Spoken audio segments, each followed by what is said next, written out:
All right, good morning, everyone. I am Alaina. I'm the co-founder of Investing Bay and Technicals. Oh, sorry, I think they're doing road work. Sorry about that. But technical analysis is definitely my wheelhouse, but I'm also really big on mindset work. As you guys know, there's about 90% of retail traders who are not consistently profitable.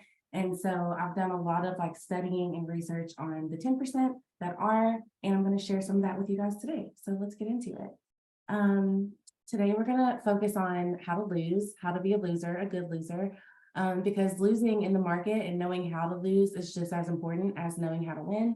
As you know, trading is not guaranteed. Of course, there are going to be losses, but it's important from a mindset standpoint to know how to navigate and handle losses as well as your wins. So let's get into it.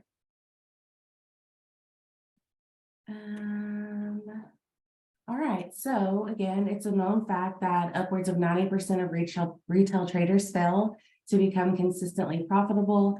If you look at all the resources that we have today as traders, I know I took it for granted, but I've spoken to some traders who have been around for a really long time, and they did not have all these resources that we have. And I think it's really interesting that even though we have like all these indicators, algorithms, the ratios, all the good stuff that we have, even order flow, people are still not successful. So even with all of those resources available to us now, what is it that keeps people from being successful traders? And so a normal human being displaying normal thinking patterns and traits will never stand a chance of being a profitable trader. So in other words, normal doesn't cut it. As humans, we have emotions, we have our brains, we have our conscious and our subconscious, and trading goes against everything that we are hardwired to do, literally. The mental part of trading goes against all of that stuff. So most traders can take, a single contract if we're talking about options, and, they move with some sense of confidence, but, are you able to then, scale into larger positions with more capital, with a complete clarity and like emotional detachment? Right. And so for a lot of people, the answer is no. Maybe some people are more seasoned and they can kind of detach from their trades, but that's a really hard feat. That's a really hard task to like emotionally detach from your trading.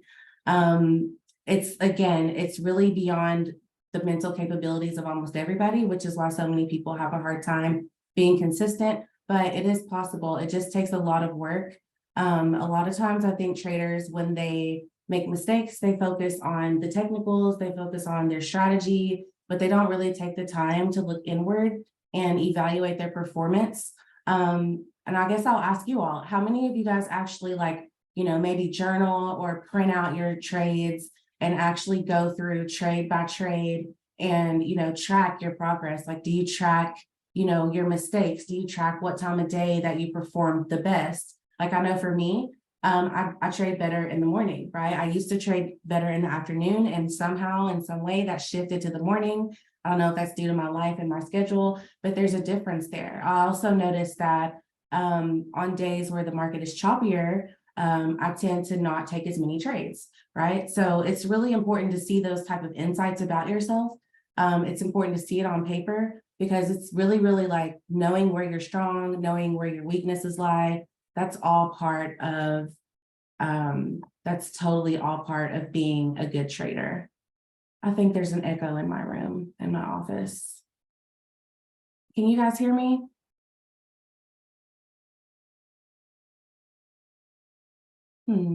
Okay, good deal.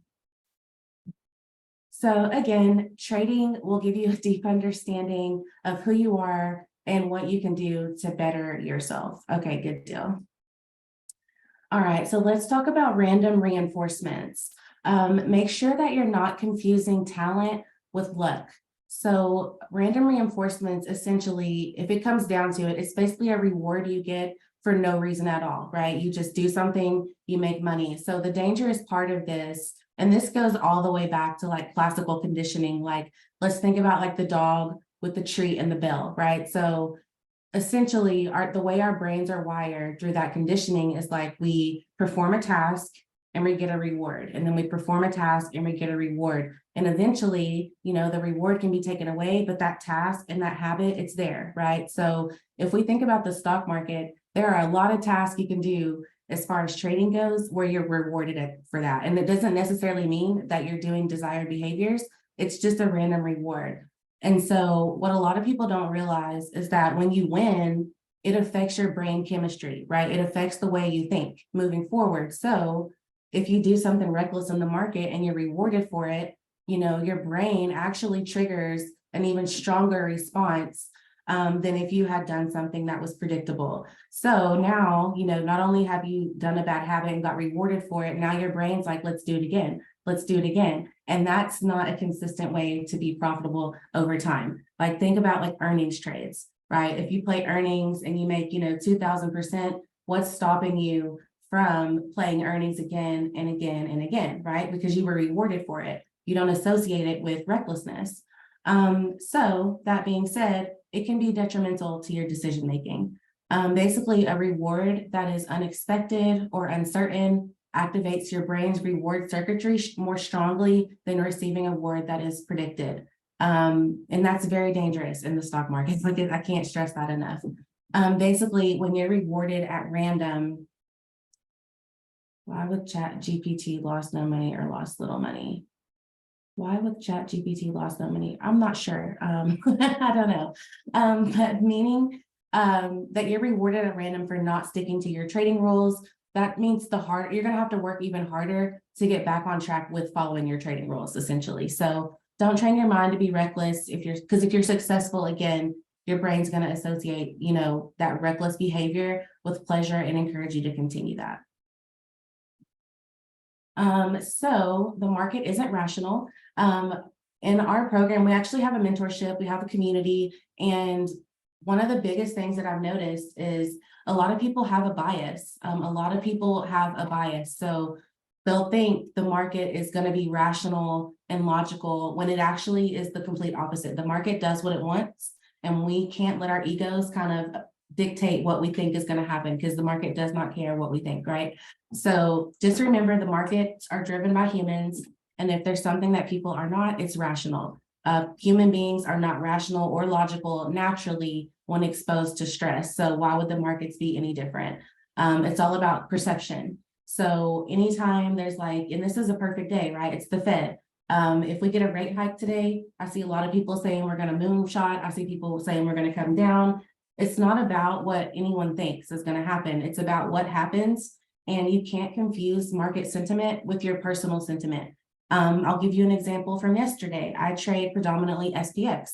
So I woke up yesterday morning, the market had gapped down and SPX was sitting right on 41.50. So in my mind, my first instinct was like, oh, we're going to go down today. It's time for puts. But if you notice, we actually consolidated for a few minutes before we headed lower, right? So my initial reaction was to go ahead and go short, but it wasn't time for that. I had to wait until the market actually told me that it was time to play the downside, right? And so if I was correct, but those of you who know SPX, it can easily bounce off of 41.50 and shoot off to the upside. And we actually had an upside gap as well.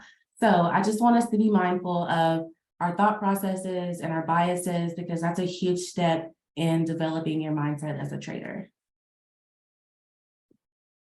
So another thing that's important is to be nimble. A lot of times people kind of marry their ideas and they're not flexible. They don't want to be flexible. And that also goes back to your ego. If you're a day trader, a scalper, then this one is for you, right? There's a lot of catalysts that can drive the market up or down. I'll even say sideways, right? So as a day trader, you've got to have the mental flexibility, and that's not really accounted for in traditional economic theory. So we want to be able to, let's say the market's trending up, right? We want to have that brain power to say, okay, we need to look for upside opportunities. A lot of people you'll see will try to catch the top or catch the bottom, and they're not actually succumbing to what the market is doing. They're putting their own personal feelings onto the market, and they're trying to trade how they feel and not what's actually happening.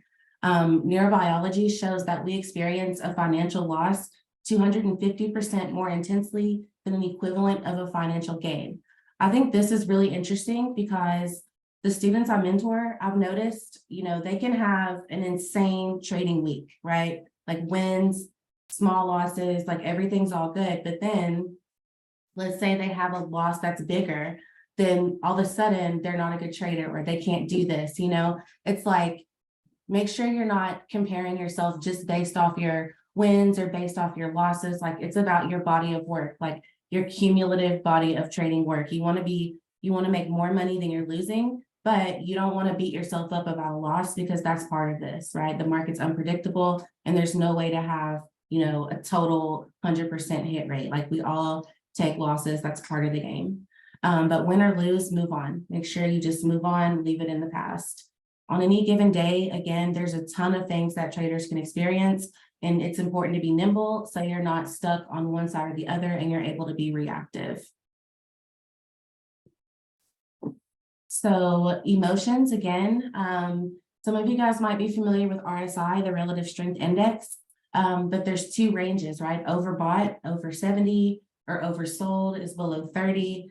And so a lot of times we'll say, oh, the stock is oversold, it's time to buy. But how many times have we seen RSI go down to 10 or 7 or 4? Or how many times have we seen RSI go up to 80 or 90 when the market is ripping? So overbought and oversold, they're like psychological concepts, right? Of cheap versus expensive. So just because something looks cheap doesn't mean that it's a good time to buy it, right? Let's say we buy, SPX calls when the RSI is low because we perceive it as being cheap. But let's say SPX continues to fall with the RSI, right? We have to be reactive to what the market is doing and not those concepts. Like they're good to know. It's good to know like we're in overbought territory. But if the buyers are hammering something and it's ripping, we can't get so caught up in that expensive mindset that it's overbought because we're missing out on opportunity that it could continue that trend. And we don't want to trade against momentum. So again, just keep in mind, 90% of traders are not successful, right? So when you're trading, are you thinking like everyone else is thinking and approaching trading like everyone else is approaching trading? Like what is going to set you apart from that 90%? Nobody's immune to statistics, but in order for us to be successful, we have to change our thinking patterns because a lot of people, they just won't, right?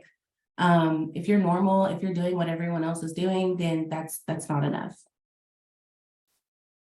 All right, so you have winners and losers, of course, and winning traders take losses, losing traders make money, right? But winners seem to be more trusting of the trend that's prevailing, whereas losers, they tend to distrust the prevailing trend and they often take positions against it.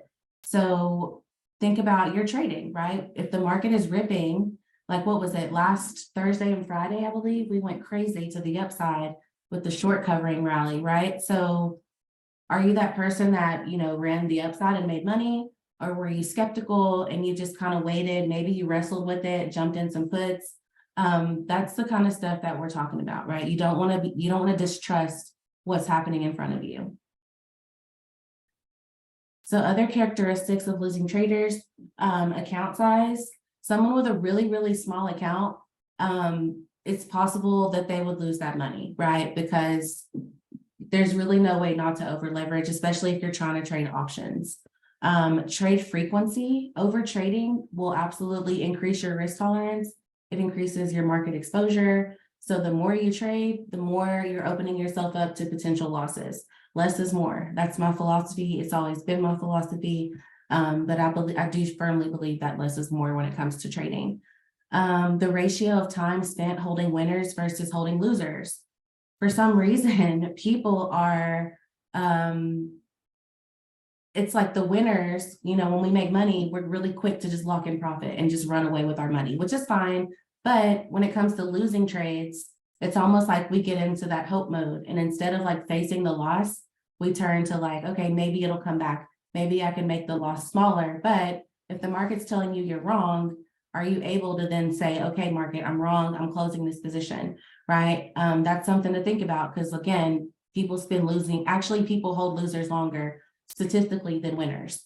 Adding to winning or adding to losing trades. how many of you all add to your winning positions versus adding to losing positions? I tell my students all the time, I don't believe when you're trading options that it's very smart to average down. If the market's telling you you're wrong, why are you compounding your losses, right? But at the same token, a lot of people aren't comfortable adding to winners, right? It's like the market's telling you you're right, you're making money, and now you're scared. That doesn't make any sense, right? So think about that. Think about that. Are you someone who adds to your winners, or are you someone that adds to your losers? The last thing is trading without a stop loss. People who don't defend their downside are more likely to let their losers run even longer. All right, so scaling. When you consider how many people lose money overall, you logically conclude that achieving this behavior or this state is not an easy undertaking. It's foolish to think that this state of mind comes easily or even naturally. So when you are taking larger positions, this takes even more mental work. Like, it's not easy to go from trading one contract to 5 to 10 to 100. Like, it's not easy at all. It's terrifying when you first start, right? That's why when you scale, you do it small and gradually over time, and you give your brain time to adjust, right? You give your brain time to calibrate and process what's happening, and really detach from your money, right? Because if you're trading a lot of money and you're afraid, that's the worst place to be.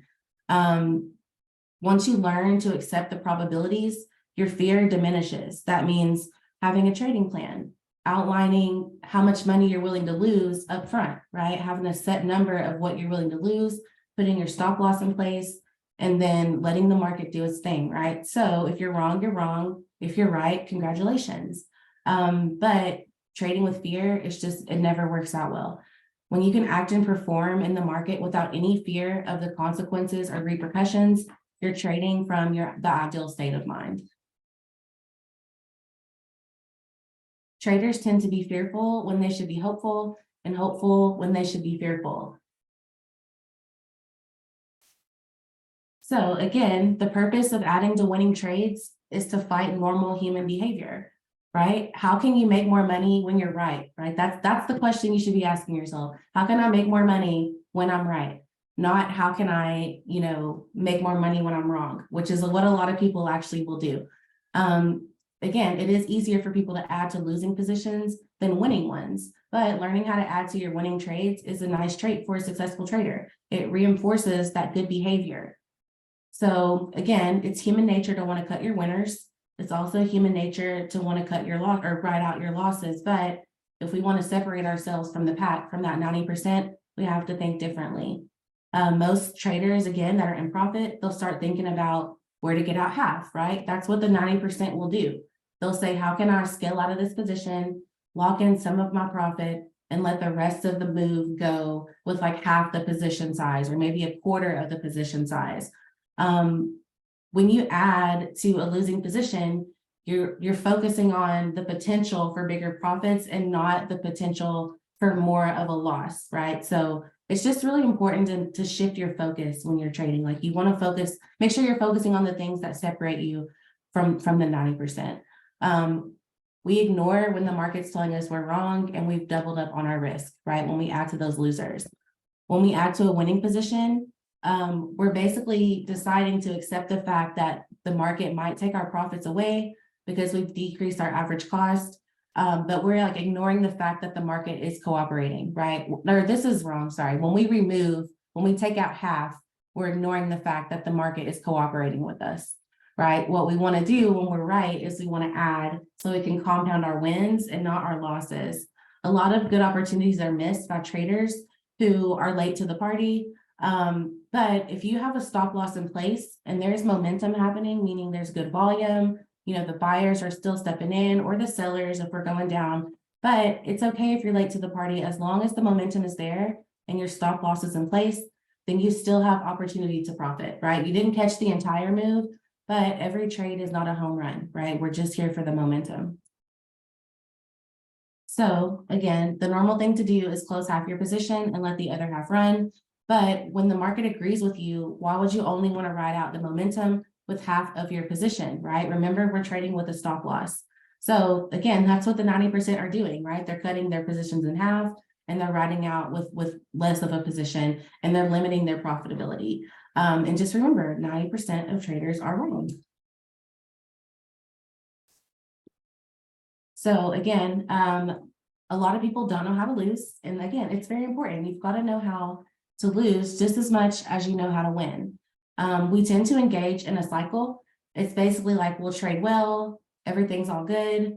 And then, we get a little overconfident, maybe we start to lose money, then we come back to it, we learn a little more. And it's just like an endless cycle, right? Then we lose money. Some people will stop for a little bit, some people will stop forever, but it's just a cycle. I actually read somewhere about a money thermostat.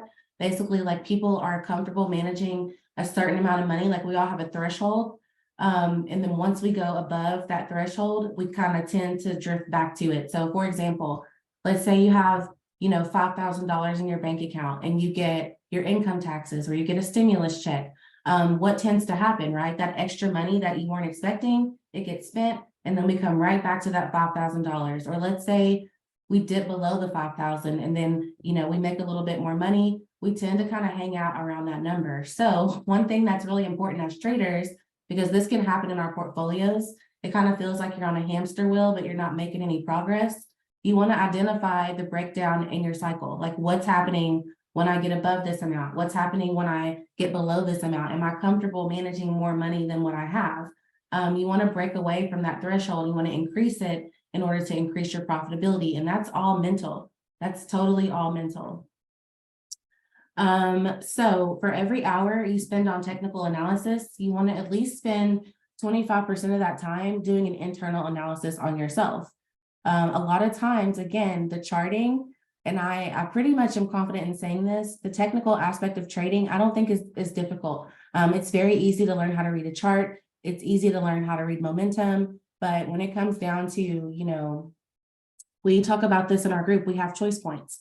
At every stage throughout our trade, we have a different choice point. So we have, we decide on an entry with our technicals, we decide on an options contract, we decide on a stop loss, we sit and watch, the momentum, then we have to decide when to get out. We have to decide to close the position and take profit. There's all these different choice points. And so typically when traders are on a drawdown and they're on a losing streak, there's a breakdown in one of those choice points. And so we like to try to highlight that and figure out, hey, what's going on here? Are you feeling anxious on your entries? Are you feeling nervous reading the momentum? Are you hesitating on taking profit? Like what's going on here? And so a lot of times we focus so much on the actual technicals and the charting, and we don't do any type of like, what's going on with me, like what's going on with me. So you really want to make sure that you're in tune with yourself. And this is going to sound very like, I don't know, maybe hippie-like, but it's fine because we need to be zen as traders, right? You've got to be zen. You've got to be clear-headed, clarity. You need all that to be successful at this in the long game.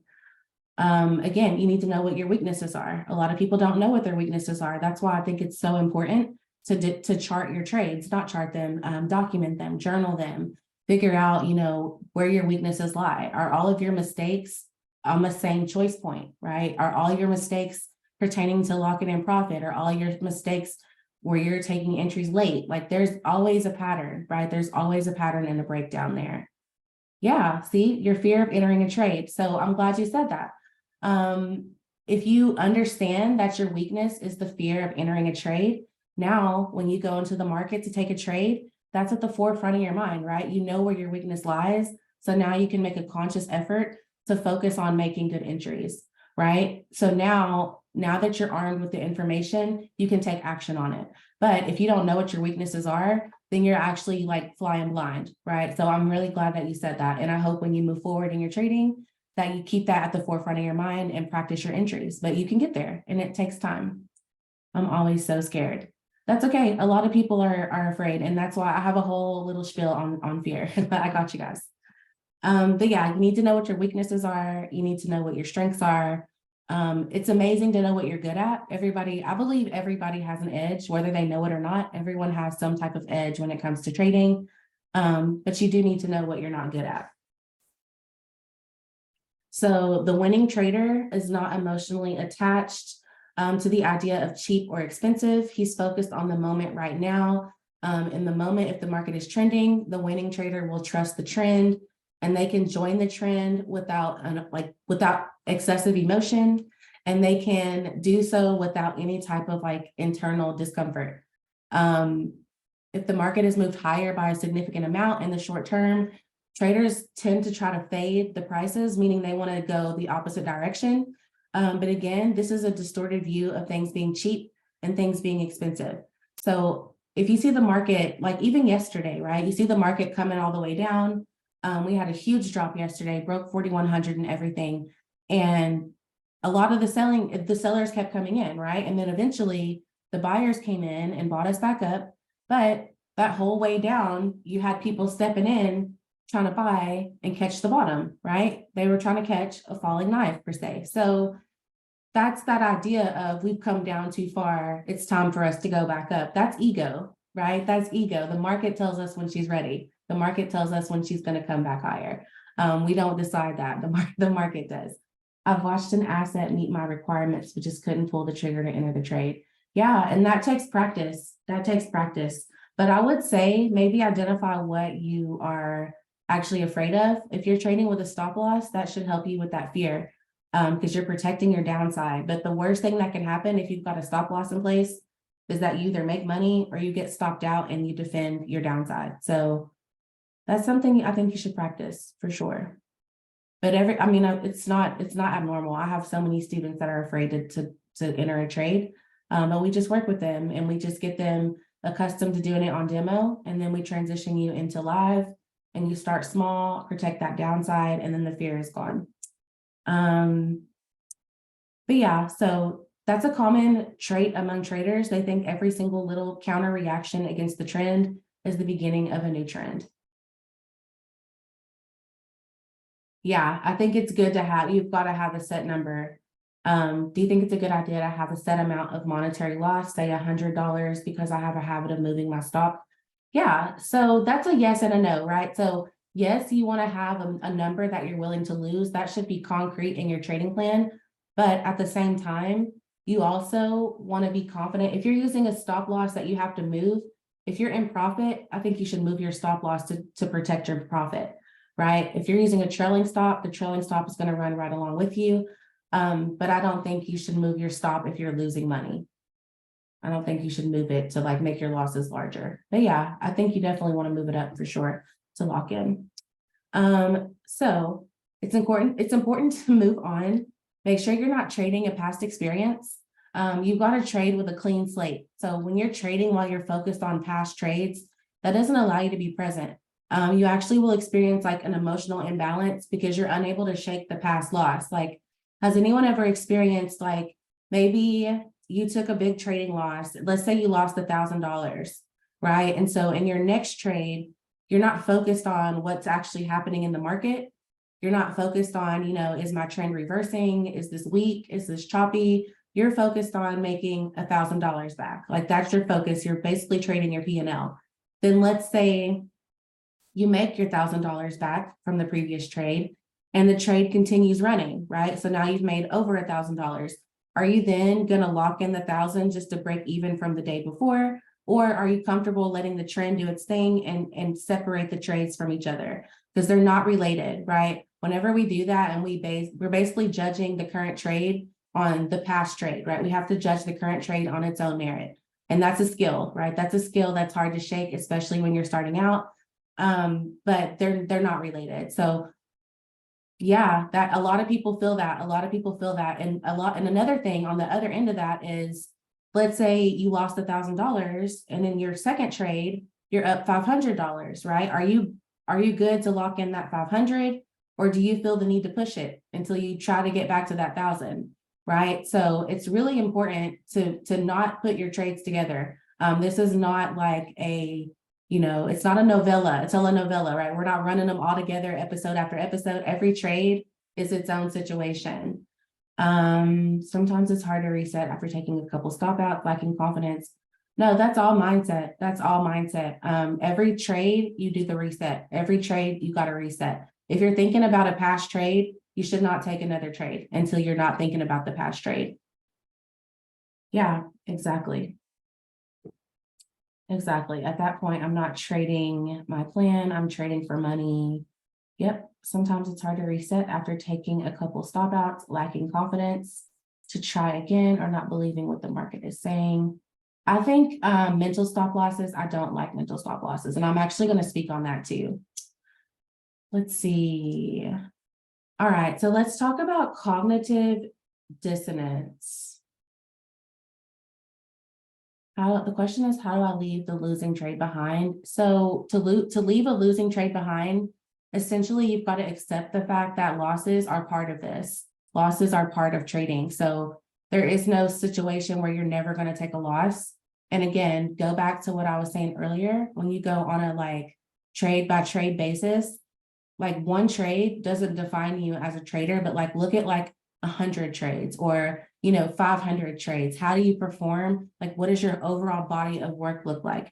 So when you're talking about taking one trade, if you lost, you lost. But like, is every trade you take a loser? Probably not, right? So that's what you want to focus on, because losses are inevitable. Once you accept that, it'll take your trading to another level. Just accepting that one fact that losses don't take away from your skills as a trader.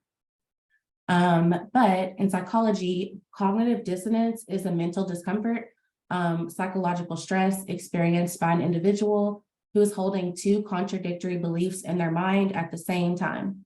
The discomfort is triggered by a situation in which a person's beliefs clash with new evidence contradicting that belief. When confronted with facts that contradict beliefs, people try to find a way to resolve the contradiction to reduce their discomfort.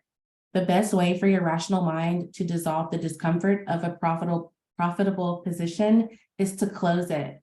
And that's something I'm sure you guys have experienced too. Like when you're in profit, your first instinct is to shut it down, right? It's like the chart doesn't even matter anymore. You just want to lock in profit. And again, that's your rational mind trying to resolve the discomfort of letting that position continue to be profitable for you, right? It's playing defense for you. Let's see, from a logical point of view, this all makes sense. From an emotional point of view, this is an inconsistent approach to trading. Our trades from yesterday have no bearing on the market today. It's a new day, new circumstances, yet to most people's minds, the 2 days are connected. Yes, our site is, it's investingday.com. Let's see. So during the process of holding a losing position, your subconscious mind is telling your conscious mind to keep the position open, right? So basically your subconscious, its job is to protect you. So it's going to do everything it can to protect your ego, protect your confidence, protect your mind. So when you're holding on to a losing position, your subconscious, your natural reaction is to mask the message that you're wrong, that you're losing money. And it's basically your ego is more fragile than your trading account. So as long as that position is open, your mind is telling you there's hope, there's hope that we can be positive soon. But in reality, you're losing money. And then the minute you close that position, that loss is set in stone and the pain of it becomes real, right? And again, our subconscious does not want us to experience pain. So it's going to do everything it can to convince us not to make it real. Traders don't always hold on to losing positions because they believe in their position, but oftentimes they simply can't stand to be wrong. At this point, they're not trading the market, they're trading their own emotions. Yes, your subconscious is working against you in trading. Yes, that is the whole purpose of this presentation, but it is. Again, if we look at, 90% of people failing, 90% of people are acting as their brains are telling them to react, right? Human nature. But a lot of these things that we do in the market go against our natural human nature. So we have to be, one, we have to be aware of it happening. And two, we have to be strong enough to make the changes. And that comes with time. But it's all of us. Everyone has to go through this to get to a level of like the ideal mindset, so to speak. But if your mind argues for a position, and your fear argues about the consequences of failing on the trade, you're essentially arguing with yourself. This is cognitive dissonance. So make sure you don't replace fear with hope. When a lot of traders are in losing positions, they are very reluctant to realize a loss. It's basically like, as long as the position's open, again, there's still going to be hope. So we don't want to do that, right? A lot of times you want to be, like we said earlier, you want to be fearful when you should be hopeful, and hopeful when you should be fearful. And so if you're losing money, you should be fearful, not hopeful, and vice versa. So when the market's moving in your favor, traders fear that profits will be taken away from them. When traders are in a losing position, they become hopeful the market will turn around. We have to flip that over, right? This is going back to that pain we were talking about. Instead of being afraid of losing even more, traders become hopeful they can reach a position where they're going to lose less. Every tick that goes in your favor, you celebrate it. Every tick that goes against you, you ignore. If you want to improve, again, flip it on its head. Teach your brain to be hopeful about profits and fearful about losing profits. In a study of 25,000 traders, the traders won more than they lost, but their losses were 66% more than their wins, right? So again, that goes back to the human behavior of being hopeful when we're losing money. We want to reject that. So losing traders, I cannot talk today. Losing traders' effort is disproportionate to their expectations, and their results are aligned with their effort. They simply don't work hard enough. So, and this again, this is a little harsh truth, I guess I could say, but think about how much effort are you actually putting into working on the mental aspect of trading, right? When a lot of people go to do their studies, where do they go? They go to demo, or they go look at a chart, but the real work is done in your mind. And you can do that when you're meditating, do that when you're going over your journal, analyzing your performance.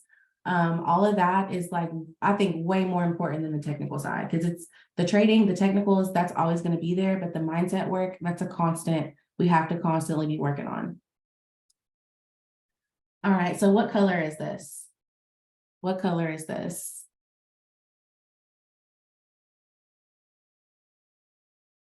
It's actually blue. It's blue. It's blue. So did your brain jump to a conclusion here? So there is a phenomenon called apophenia, and it basically means patternicity, right? So this behavior is centered around seeing things that aren't there. The tendency to perceive meaningful patterns and connections among unrelated events. Whenever we trade with a bias, this is apophenia in play. When you are controlling your mind, it's not easy, right? It's not easy to control your mind. Your reflexes will jump to conclusions before your conscious mind. And so basically your reflective mind hasn't had a moment to really consider your response before you're already taking action. So good trading, again, it goes against human nature, but it's important to recognize this. For example, again, back to SPX, that's my favorite thing to trade. And there are a lot of false patterns, right? Let's say, for example, there's a bullish pennant, right? A bullish pennant or a bull flag. It looks like a little race car flag. And typically it's a bullish continuation pattern. But there are times where we break down out of the lower trend line and we go the other direction. So you have two choices here. You can A, trade the pattern that you see in front of you, or B, trade what's actually happening. And most people are going to trade A, right? They're going to assume that we're going to break higher and they're just going to go for it. And they're not open to any outside information. They're not open to anything different. But that's so important. Like, you've got to get your biases in check, especially in this market. This market is very, very fickle. She changes her mind all the time. All right, let's talk about ego. All right, so ego can be a portfolio killer.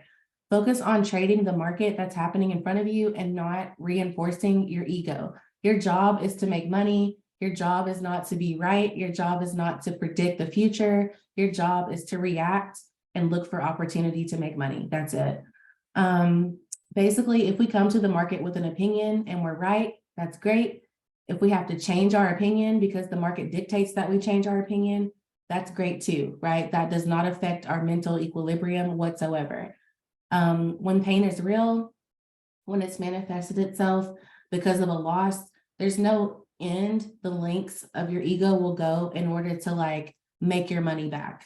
right? I think someone was talking about revenge trading earlier. When you lose money and you feel that pain mentally and you're not prepared for it, literally, that's what drives revenge trading, right? Your ego is so fragile. It wants to be protected. It wants to be proven right. So it'll do anything and everything to get your money back, even if it's reckless. This is the primary driver behind the argument of when wrong, double up. The real subconscious reason for doubling up on a losing trade is an attempt to get rid of the pain.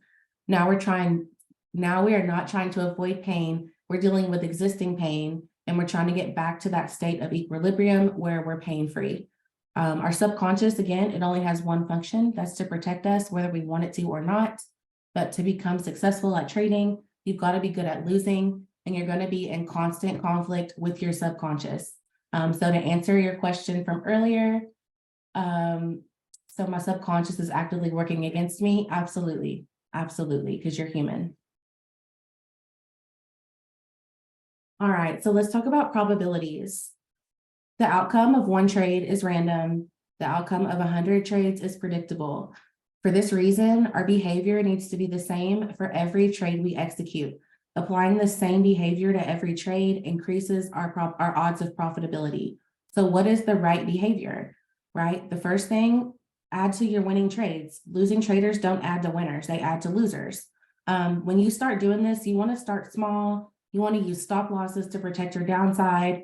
But it's a good idea to start adding to your winners. And again, once you start making profits, you will not feel the need to trade all day, every day, because again, less is more. Use a stop loss. Stop losses, they crystallize that feeling of pain, right? If you're using a stop loss and you get stopped out, if you're not mentally prepared to deal with the loss, then that stop loss is going to annoy you. It's going to make you mad. It's going to you're going to want to trade without it. But because as long as that position is open, we can still be hopeful, but you've got to use a stop loss. Adding to losers. Why are we adding to losers, right? That's basically we're just putting our money in a bonfire. Just because you can buy something at a cheaper price doesn't mean we should, right? That doesn't mean we should. Focus on behaviors that can ensure profitability over time. Losers spend time thinking how much money they will make, and winners spend time thinking how much money they can lose, right? And I'm not saying we wake up every day to lose money, but I'm saying you really want to know how much money that you're willing to lose in a trade, because that's important. You'd be surprised how you can build a portfolio just by defending your downside. And lastly, the only thing we are in control of is how much money we can lose, right? The market is a wild animal. It does what it wants. We have no power really, but we can control how much money we lose as day traders. All right, pain is a barometer. If you're doing something and it's uncomfortable, it's probably right. So your conscious mind has a stop loss, but your subconscious mind wants to remove it if it doesn't want you to lose, right? So again, that goes back to avoiding pain. Maybe the position's going well and your subconscious wants you to take profit because it likes that gratification. This creates a mental battle, whether you're winning or losing, right? So what is that? Cognitive dissonance. We're at war with ourselves. The subconscious brain wants to avoid pain. There's two pains in trading, right? The first one is when you see profit. If you see profit, your subconscious brain, your natural reaction is to lock in profit so you don't have to deal with the pain of seeing your profit disappear, right? And then you also have the pain of a loss. When your subconscious sees a loss, it wants you to hold on to that position longer to avoid dealing with the loss. What separates the 10% of winners from the losers is which brain they're actually listening to. So switching sides, this is another skill that's really, really hard for a lot of people, especially in the beginning. But this is the skill of being convinced of one direction and then being able to not only switch your thinking to the other direction in the market, but also switch your position. So let's say you're running calls and then the market turns bearish, like you have a true bearish trend. Are you able to actually go from being super bullish to being bearish and playing the downside? Are you coming at the market with the mindset of opportunity, or are you looking at the market with the mindset of your ego, right? So that's a huge skill that will also increase your profitability as a trader, is to be able to remain objective and trade both sides, just being nimble. Okay, let's go next. So make the change. Once you're truly disgusted with poor trading habits, you'll make a change. You definitely want to avoid over trading out of boredom, over trading out of revenge, being impatient, trading against the trend, trading when you're afraid, or adding to losers. There's power in numbers, even when everyone is wrong. All right, so the ideal mindset, ideally, you want to be trading with no fear, right? You want to be fearless, but not reckless. And there's a huge difference there. You want to make sure that your decisions that you're making in your portfolios and your trading, they're in your best interest, but they don't make a change to like your overall demeanor or your mindset. You want to be able to just make good decisions and not question them, not be afraid of them, but be confident in them. Your ideal mindset is free from FOMO, like fear of missing out, your fear of staying in a trade too long, your fear of watching your profit disappear. Your ideal mind is at peace with losing trades, and your ideal mind is at peace with winning trades. There's no change in how you feel. There's two characteristics that are really common, right? Or, I mean, we deal with them. We associate one trade with another, right? As humans, we associate all of our trades as one big giant trade, but they're all separate experiences. And we're also wired to avoid pain. So again, make sure you're perceiving the market from an opportunistic point of view. Observe and decide from a frame of mind that sees opportunities and not threats. So your brain is wired to like assign emotion to everything, right? Like humans are super emotional. So we assign emotion to things that aren't even emotional, right? When you look at them objectively. So for example, look at Santa Claus, right? When you were a kid, we all believed in Santa Claus. We thought he was real. We were really good, hoping he would come. But then we found out he wasn't real, right? Now look at it today as an adult. Do you care that Santa Claus is not real? Does it bother you? Do you lose sleep at night? No, because you no longer have an association with your emotions and Santa Claus, right? Who cares?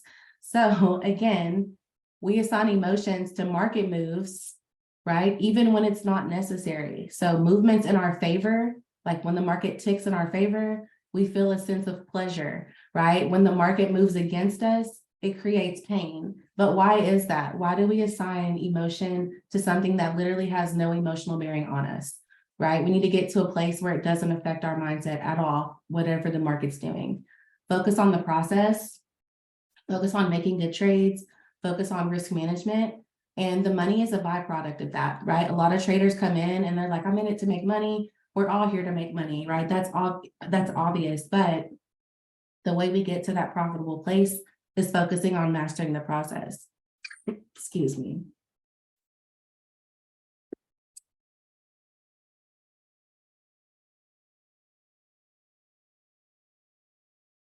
Sorry, y'all.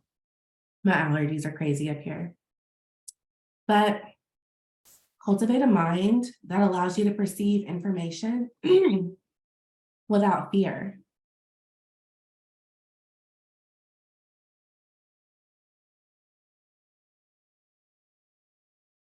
Okay, so the slump. So this is one of those things like everyone experiences a slump, like there's no such thing as like, I win every trade. I'm on fire all day, every day. Like we all experience a slump at some point.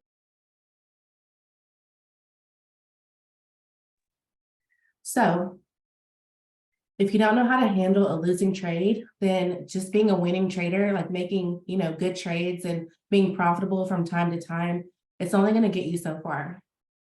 Like you've got to know how to handle the losing trades as well. So make sure you slow down, let your knowledge mature, like as you learn. And this is not only learning about the market, learning from your losses, like technically, also learn about your behavior and how you react to the market. Like make sure that you let that mature and you like really, look inward. Every trade is not a home run. That's not the goal here. But focus on your body of work. Again, focus on your accumulation. How are you performing as a whole, not on a trade by trade basis? Become process oriented, not outcome oriented. If you set a goal of making X amount of dollars a day, then you actually could be self-sabotaging yourself, right? Because one, you don't want to limit your profitability. But two, you don't want to get in the habit of forcing things when you don't have ideal trading conditions, right? And then from a mental standpoint, let's say you don't make this amount, now you can internalize that as, I failed, when you actually didn't fail at all, right? You didn't lose money, you just didn't hit this number. But you don't want to internalize something like that. You don't want to train your brain that you failed, right? We want to lift ourselves up, so to speak.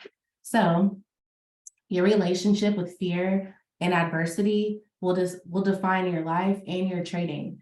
Would a doctor or a dentist be in business if they had a 60% success rate? Absolutely not. But can a trader make a ton of money and be, comfortable with a 60% success rate? They can. They literally can. So just remember, the best loser wins, guys. I think that's my last slide. Sorry, I was choking. I'm in the mountains and my allergies are like insane. But if you guys, again, we do a lot of mindset work in our community and stuff, but I hope this presentation was helpful to you all. And does anyone have any questions? That's actually my last slide. Oh, thank you.